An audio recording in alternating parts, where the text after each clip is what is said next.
शुक्लाम्बरधरं विष्णुं शशिवर्णं चतुर्भुजं प्रसन्नवदनं ध्यायेत् सर्वविघ्नोपशान्तये।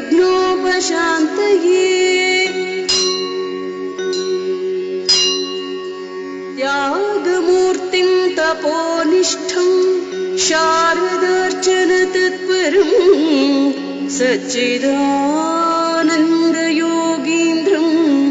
प्रत्यहं प्रणमाम्यहम्। त्यागमूर्तिं तपोनिष्ठं शारदार्चनतत्परं सच्चिदानन्दयोगीन्द्रं प्रत्यहं प्रणमाम्यहम्। ध्यानम् सत्यज्ञानसुखस्वरूपममलं क्षीराब्धिमध्यस्थितं योगारूढमतिप्रसन्नवदनं भूषासहस्रोज्ज्वलम् त्र्यक्षं चक्रपिनाकसाभयवरान् बिभ्राणमर्कच्छविं छत्रीभूतफणीन्द्रमिन्दुधवलं लक्ष्मीनृसिंहं भजे। उपास्महे नृसिंहाख्यं ब्रह्मवेदान्तगोचरं भूयोल्लासित संसारच्छेदहेतुं जगद्गुरुं प्रह्लादनुत गोविन्द वज्रस्तं भज श्रीधर। अत्रैव तिष्ठ भगवन् रक्ष भक्तान् त्वदाश्रितान्। पराशर उवाच मन्त्रज्ञानक्रियायोगसारभूतैश्च नामभिः ब्रह्मणा संस्तुतो विष्णुः सहस्रं तद्ब्रवीम्यहम्। ब्रह्मोवाच ॐ नमो नारसिंहाय वज्रदंश्राय वज्रिणे वज्रदेहाय वज्राय नमो वज्रनखाय च वासुदेवाय वन्द्याय वरदाय वरात्मने वरदाभयहस्ताय वराय वररूपिणे वरेण्याय वरिष्ठाय श्रीवराय नमो नमः। प्रह्लादवरदायैव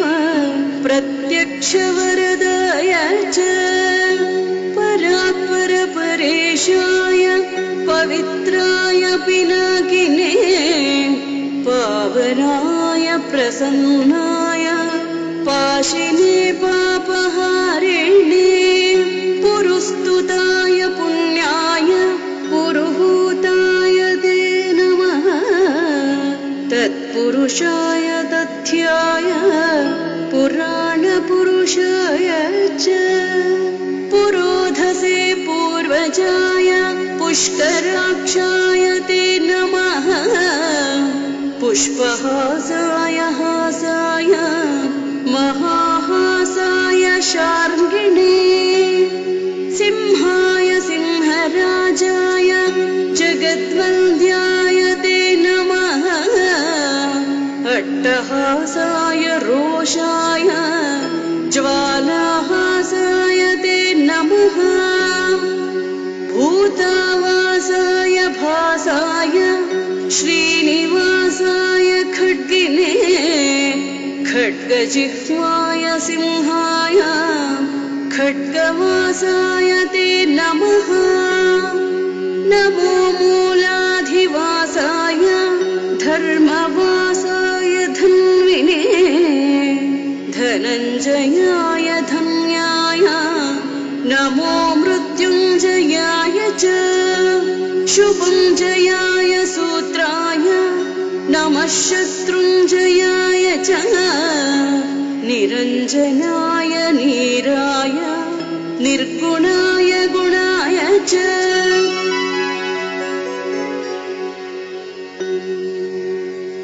निष्प्रपञ्चाय निर्वाणप्रदाय निबिडाय च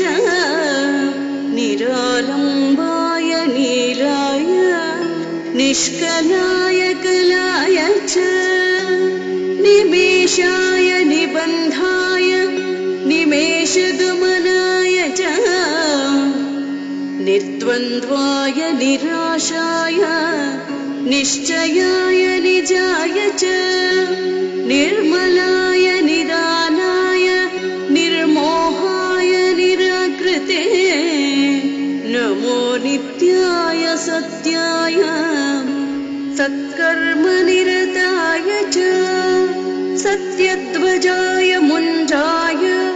मुञ्जिकेशाय केशिने हरिकेशाय केशाय गुडाकेशाय वै नमः सुकेशायोर्ध्वकेशाय केशिसंहारकाय च जलेशाय स्थलेशाय पद्मेशायोग्ररूपिणे पुष्पेशाय कुलेशाय केशवाय नमो नमः सूक्तिकर्णाय सूक्ताय रक्तजिह्वाय रागिणे दीप्तरूपाय दीप्ताय प्रदीप्ताय प्रलोभिने प्रच्छन्नाय प्रबोधाय प्रभवे विभवे नमः प्रभञ्जनाय पान्थाय प्रमाय प्रतिमाय च प्रकाशाय प्रतापाय प्रज्वलायोज्ज्वलाय च ज्वालामालास्वरूपाय ज्वालाजिह्वाय ज्वालिने महोज्ज्वलाय कालाय कालमूर्तिधराय च कालान्तकाय कल्पाय कलनाय कलाय च कालचक्राय चक्राय षट्चक्राय च चक्रिणे अक्रूराय कृतान्ताय विक्रमाय क्रमाय च कृतिने कृत्तिवासाय कृतघ्नाय कृतात्मने संक्रमाय च क्रुद्धाय क्रान्तलोकत्रयाय च अरूपाय स्वरूपाय हरये परमात्मने अजेयायादिदेवाय अक्षयाय क्षयाय च अघोराय सुघोराय घोरघोरतराय च नमोऽस्तु घोरवीर्याय लसद्घोराय ते नमः घोराध्यक्षाय दक्षाय दक्षिणार्याय शम्भवे अमोघाय गुणौघाय अनघायाघहारिणे मेघनादाय नाथाय तुभ्यं मेघात्मने नमः मेघवाहनरूपाय मेघश्यामाय मालिने व्यालयज्ञोपवीताय व्याघ्रदेहाय वै नमः व्याघ्रपादाय ते व्याघ्रकर्मणे व्यापकाय च विकटास्याय वीर्याय विष्टरश्रवसे नमः विकीर्णनखदंष्ट्राय नखदंष्ट्रायुधाय च विश्वक्सेनाय सेनाय विह्वलाय बलाय च विरूपाक्षाय वीराय विशेषाक्षाय साक्षिणे वीतशोकाय वित्ताय विस्तीर्णवदनाय च विधानाय विधेयाय विजयाय जयाय च विबुधाय विभावाय नमो विश्वम्भराय च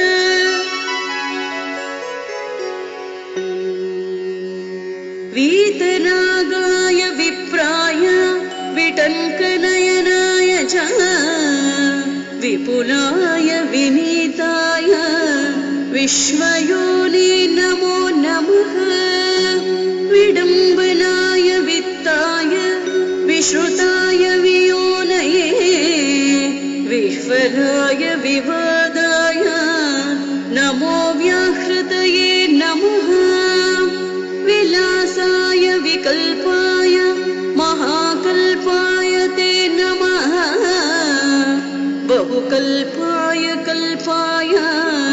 कल्पातीताय शिल्पिने कल्पनाय स्वरूपाय फणितल्पाय वै नमः तटित्रभाय तार्क्ष्याय तरुणाय तरस्विने रसनायान्तरिक्षाय तापत्रयहराय च तारकाय तमोघ्नाय तत्त्वाय च तपस्विने तक्षकाय तनुद्राय वटवेतरलाय च शतरूपाय शान्ताय शतधाराय ते नमः शतपत्राय ताक्षाय स्थितये शान्तमूर्तये शतक्रतुस्वरूपाय शाश्वताय शतात्मने नमः सहस्रशिरसे सहस्रवदनाय च सहस्राक्षाय देवाय दिशश्रोत्राय ते नमः नमः सहस्रजिह्वाय महाजिह्वाय ते नमः सहस्रनामधेयाय सहस्रजठराय च सहस्रबाहवे तुभ्यं सहस्रचरणाय च सहस्रार्कप्रकाशाय सहस्रायुधधारिणे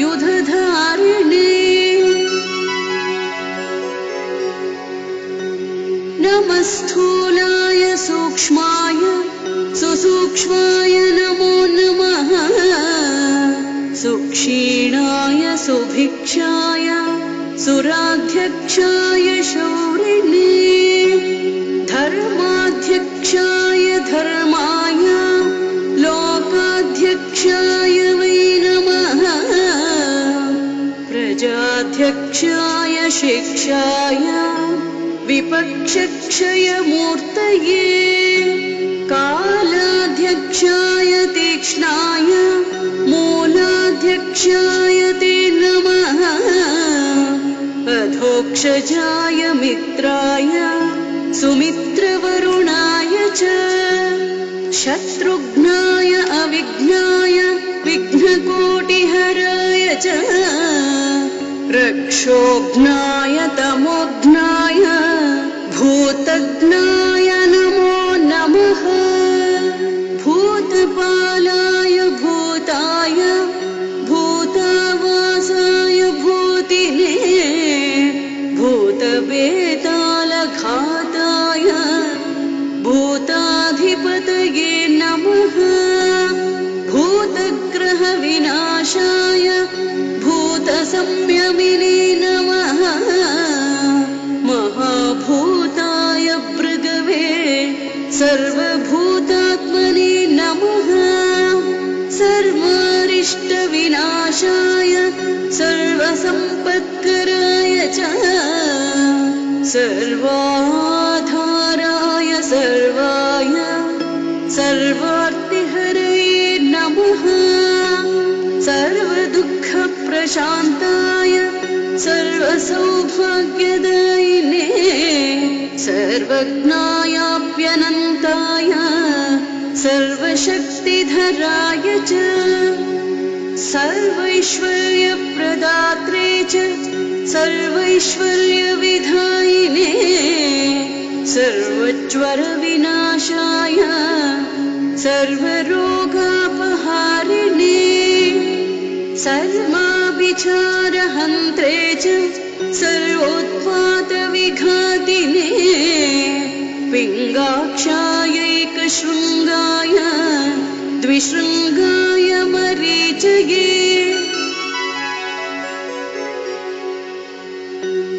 बहुशृङ्गाय लिङ्गाय महाशृङ्गाय ते नमः माङ्गल्याय मनोज्ञाय मन्तव्याय महात्मने महादेवाय देवाय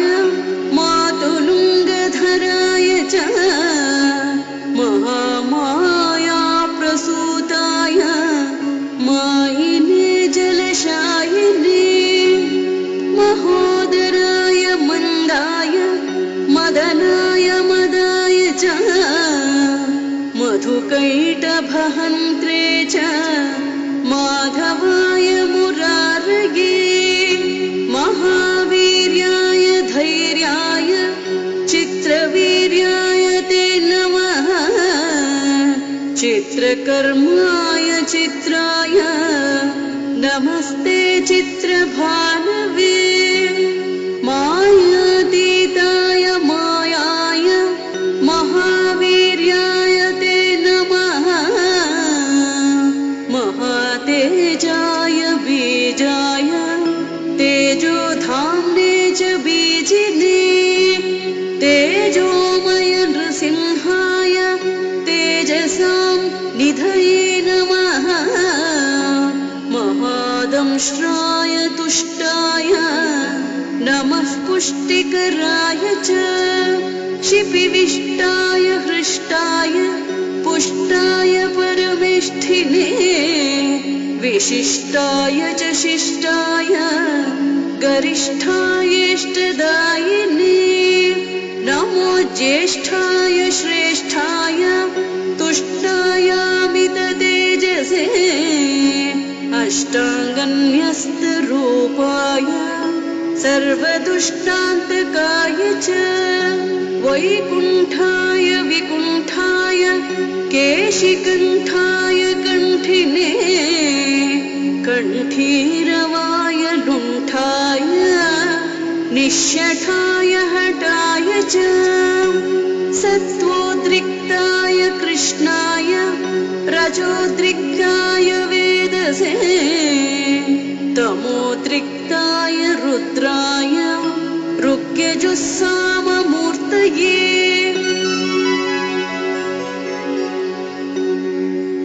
ऋतुध्वजाय कालाय मन्त्रराजाय मन्त्रिणे त्रिनेत्राय त्रिवर्गाय त्रिधाम्ने च त्रिशूलिने त्रिकालज्ञानरूपाय त्रिदेहाय त्रिधात्मने नमस्त्रिमूर्तिवन्द्याय त्रितत्त्वज्ञानिने नमः अक्षोभ्यायानिरुद्धाय अप्रमेयाय भानवे अमृताय अनन्ताय अमितायामराय च अपमृत्युविनाशाय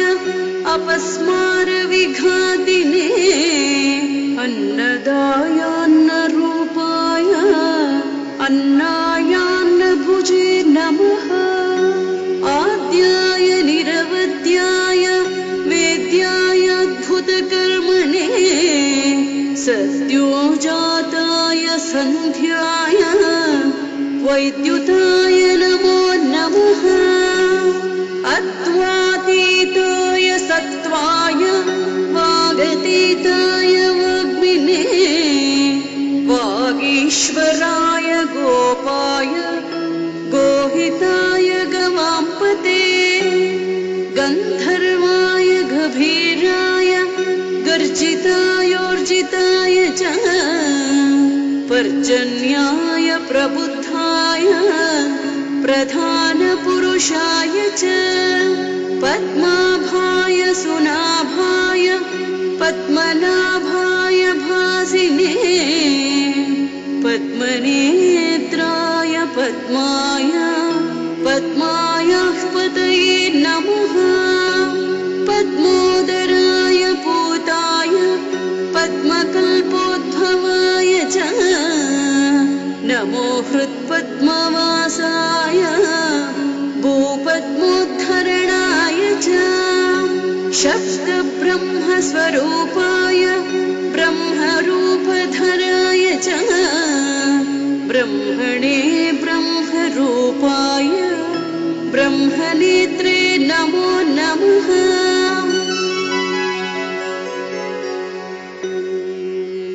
ब्रह्मादये ब्राह्मणाय ब्रह्मात्मने नमः सुब्रह्मण्याय देवाय ब्रह्मण्याय त्रिवेदिने परब्रह्मस्वरूपाय पञ्चब्रह्मात्मने नमः नमस्ते ब्रह्मशिरसे तथाश्वशिरसे नमः अथर्वशिरसे नित्यम् अशनिप्रमिताय च नमस्ते तीक्ष्णदंष्ट्राय लोलाय ललिताय च लावण्याय लवित्राय नमस्ते भासकाय च लक्षणज्ञाय लक्ष्याय लक्षणाय नमो नमः रसद्वीपाय दीप्ताय विष्णवे प्रभविष्णवे वृष्णिमूलाय कृष्णाय श्रीमहाविष्णवे नमः पश्यामि त्वां महासिंहं हारिणं वनमालिनं किरीटिनं कुण्डलिनं सर्वाङ्गं सर्वतोमुखं सर्वतः पाणिपादोरुं सर्वतोक्षिशिरोमुखं सर्वेश्वरं सदा तुष्टं सत्त्वस्तं समरप्रियं बहुयोजनविस्तीर्णं बहुयोजनमायतं बहुयोजनहस्ताङ्घ्रिं बहुयोजननासिकं महारूपं महावक्त्रं महादंष्ट्रं महाभुजं महानादं महारौद्रं महाकायं महाबलम् आनाभिर्ब्रह्मणो रूपम् आगलाद्वैष्णवं तथा आशीर्षाद्रौद्रमीशानं तदग्रे सर्वतः शिवम् नमोऽस्तु नारायण नारसिंह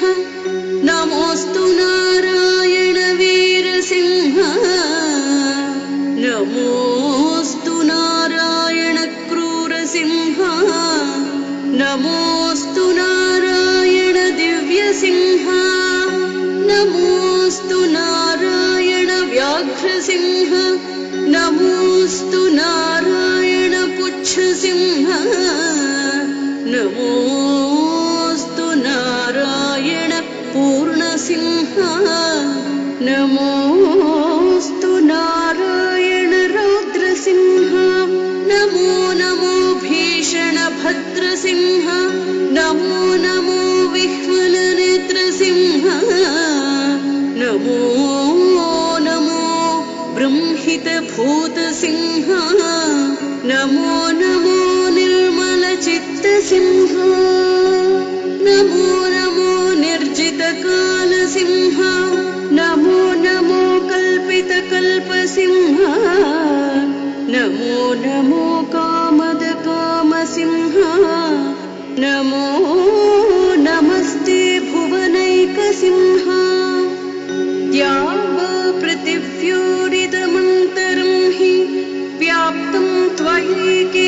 दिशश्च सर्वाः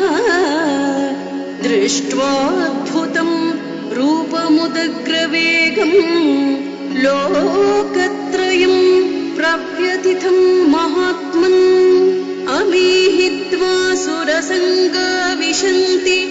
केचिद्भीताः प्राञ्जलयो गृह्णन्ति स्वस्तीत्युक्त्वा मुनयः सिद्धसङ्गाः स्तुवन्ति त्वां स्तुतिभिः पुष्कलाभिः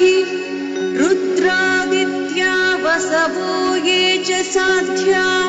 विश्वेश्विनौ मरुतश्चोष्मपाश्च गन्धर्वयक्षासुरसिद्धसङ्घा वीक्षन्ति त्वां विस्मिताश्चैव सर्वे लेलिह्यसे रसमानः समन्ताल्लोकान् समग्रान् वदनैर्ज्वलद्भिः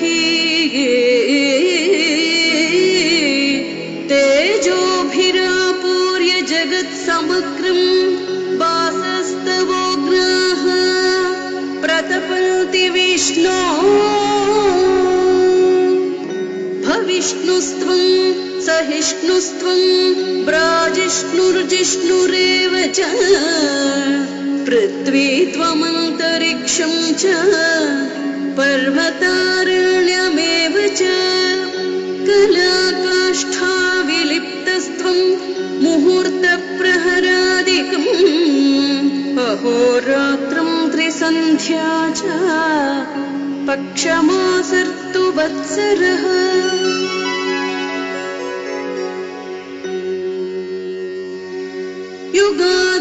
युगादिर्युगभेदस्त्वं संयोगो युगसन्धयः नित्यं नैमित्तिकं काम्यं महाप्रलयमेव च करणं कारणं कर्ता भर्ता हर्ता त्वमीश्वरः सत्कर्ता सत्कृतिर्गोप्ता सच्चिदानन्दविग्रहः प्राणस्त्वं प्राणिनां प्रत्यगात्मा त्वं सर्वदेहिनां सुज्योतिस्त्वं परं ज्योतिः आत्मज्योतिः सनातनः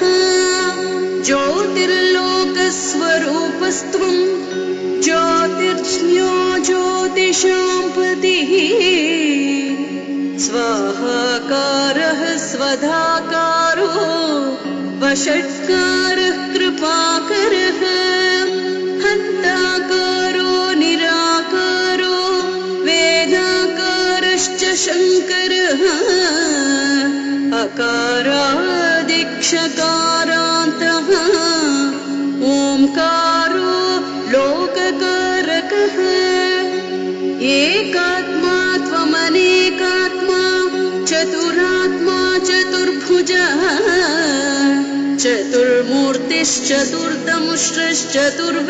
चतुर्मूर्तिश्चतुर्दंष्ट्रश्चतुर्वेदमयोत्तमः लोकप्रियो लोकगुरुः लोकेशो लोकनायकः लोकसाक्षी लोकपतिः लोकात्मा लोकलोचनः लोकाधारो बृहल्लोको लोकालोकमयो विभुः लोककर्ता महाकर्ता कृतकर्ता कृतागमः अनादिस्त्वम् अनन्तस्त्वम् अभूतो भूतविग्रहः स्तुतिस्तुत्यस्तव प्रीतः स्तोतानेतानियामकः त्वं गतिस्त्वं मतिर्मह्यं पिता माता गुरुः सखः सुहृदश्चात्मरूपस्त्वं त्वां विना नास्ति मे गतिः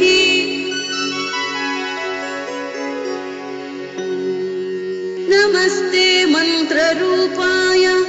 अस्त्ररूपाय ते नमः बहुरूपाय रूपाय पञ्चरूपधराय च भद्ररूपाय रूढाय योगरूपाय योगिने समरूपाय योगाय योगपीठस्थिताय च योगगम्याय सौम्याय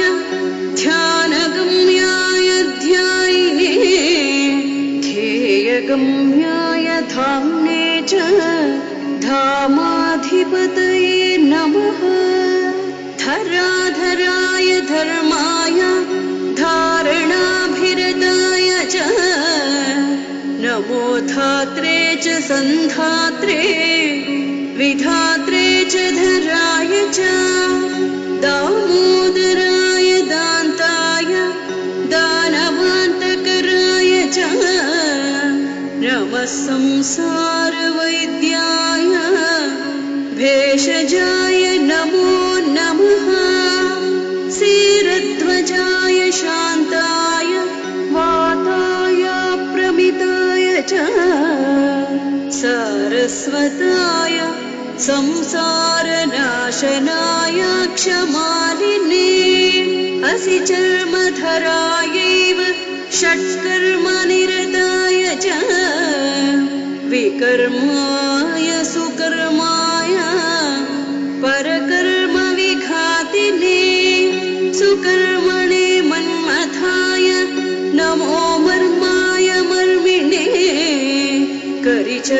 करिचर्मवसानाय करालवदनाय च कवये पद्मगर्भाय भूगर्भाय कृपानिधे ब्रह्मगर्भाय गर्भाय बृहद्गर्भाय धूर्जटे नमस्ते विश्वगर्भाय श्रीगर्भाय जितारये नमो हिरण्यगर्भाय हिरण्यकवचाय च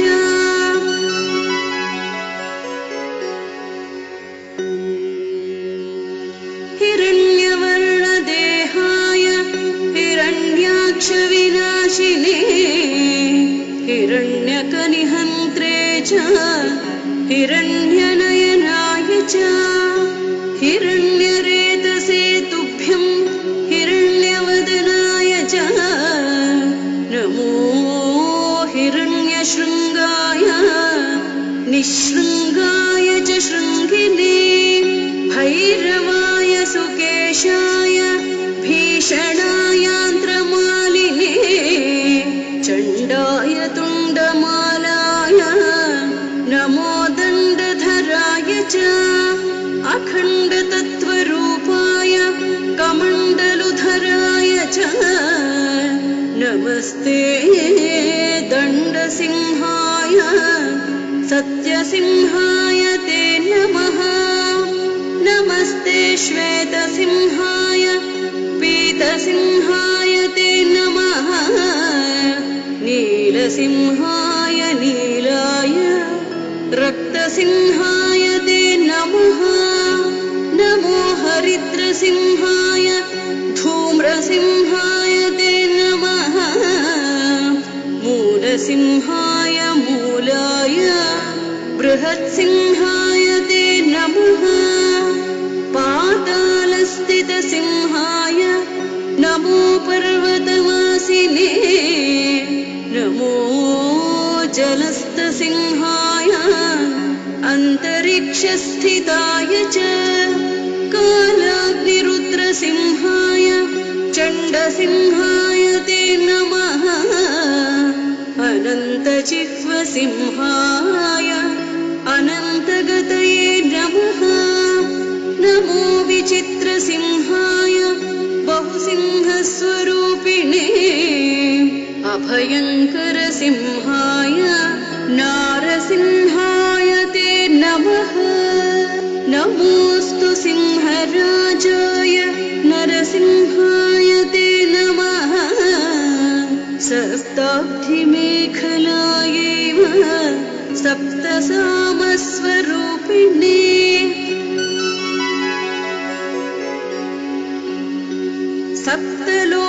सप्तलोकान्तरस्थाय सप्तस्वर च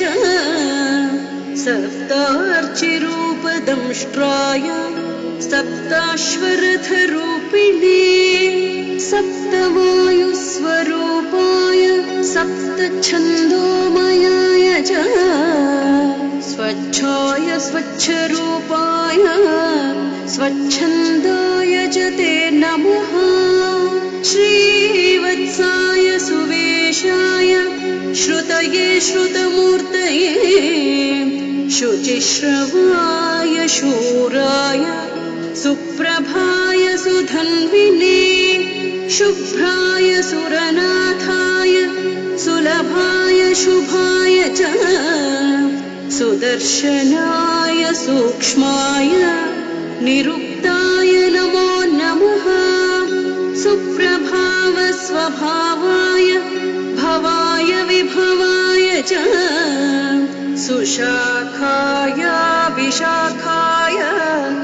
सुमुखाय सुखाय च सुनखाय सुदंष्ट्राय सुरदाय सुधाय च संख्याय सुरमुख्याय प्रख्याताय प्रभाय च नमः खड्वाङ्गहस्ताय खेटमुद्धरपाणये खगेन्द्राय मृगेन्द्राय नगेन्द्राय ध्रुवाय च नागकेयूरहाराय नागेन्द्राय घमर्दिने नदीवासाय नागाय नानारूपधराय च नागेश्वराय नागाय नमिताय नराय च नागान्तकरथाय नरनारायणाय च नमो मत्स्यस्वरूपाय कच्छपाय नमो नमः नमो यज्ञवराहाय नृसिंहाय नमो नमः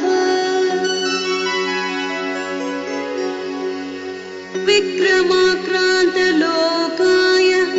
वामनाय महौजसे नमो भार्गवरामाय रावणान्तकराय च नमस्ते बलरामाय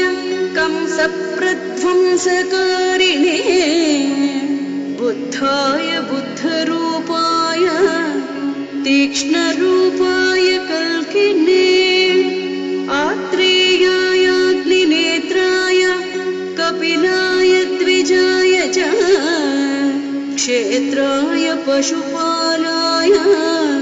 पशुवक्त्राय ते नमः गृहस्थाय वनस्थाय यतये ब्रह्मचारिणे स्वर्गापवर्गदात्रे च तद्भोक्त्रे च मुमुक्षवे सालग्रामनिवासाय क्षीराब्धिशयनाय च श्रीशैलाद्रिनिवासाय शिलावासाय ते नमः योगिहृत्पद्मवासाय महाहंसाय ते नमः गुहावासाय गुह्याय गुप्ताय गुरवे नमः नमो मूलाधिवासाय नीलवस्त्रधराय च पीतवस्त्रधरायैव रक्तवस्त्रधराय च रक्तमाला विभूषाय रक्तगन्धानुलेपिने धुरन्धराय धूर्ताय दुर्गमाय धुराय च दुर्मदाय दुरन्ताय दुर्धराय नमो नमः दुर्निरीक्ष्याय दीप्ताय दुर्दशाय द्रुमाय च दुर्भेदाय दुराशाय दुर्लभाय नमो नमः तृप्ताय दीप्तवक्त्राय दुदृप्तनयनाय च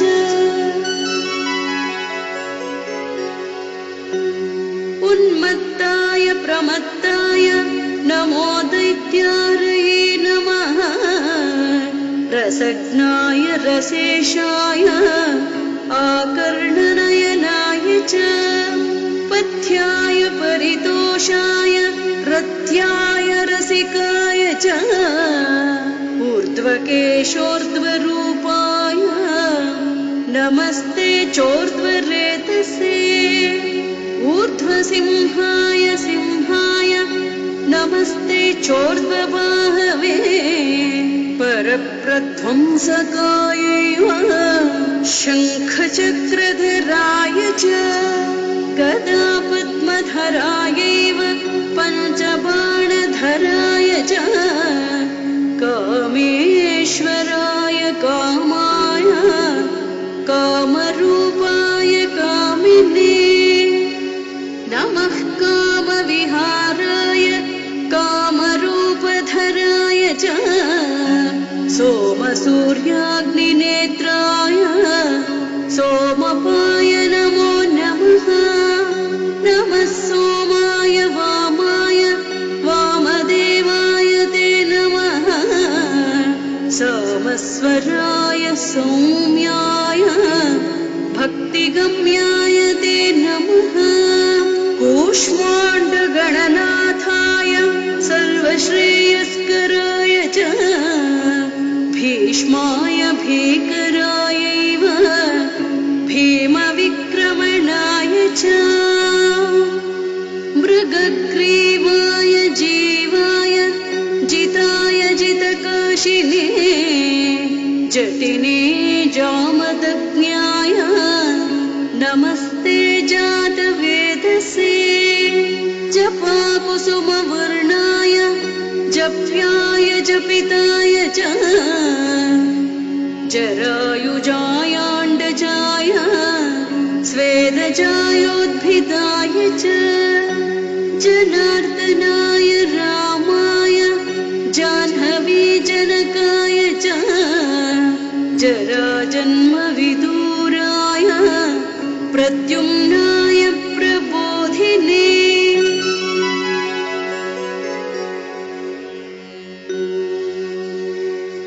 रौद्रजिह्वाय रुद्राय वीरभद्राय ते नमः चिद्रूपाय समुद्राय कद्रुद्राय प्रचेतसे इन्द्रियायेन्द्रियज्ञाय नमोऽस्त्विन्द्रानुजाय च अतीन्द्रियाय सान्द्राय इन्दिरापतये नमः ईशानाय च ईड्याय ईप्सिताय इनाय च व्योमात्मने च व्योम्ने च नमस्ते व्योमकेशिने व्योमाधाराय च व्योमवक्त्राय सुरघातिने नमस्ते व्योमदंष्ट्राय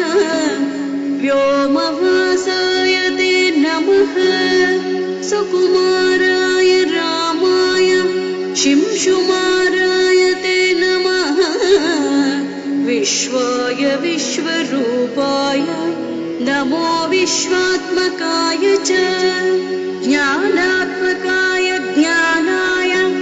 विश्वेशाय परात्मने एकात्मने नमस्तुभ्यं नमस्ते द्वादशात्मने चतुर्विंशतिरूपाय पञ्चविंशतिमूर्तये षड्विंशकात्मने नित्यं सप्तविंशतिकात्मने धर्मार्थकाममोक्षाय विमुक्ताय नमो नमः भावशुद्धाय सिद्धाय साध्याय शरभाय च प्रबोधाय सुबोधाय नमो बुद्धिप्रदाय च स्निग्धाय च विदग्धाय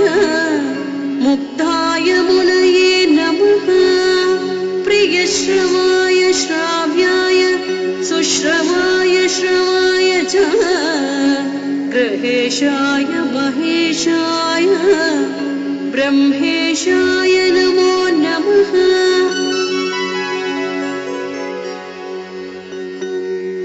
श्रीधराय सुतीर्थाय हयग्रीवाय ते नमः।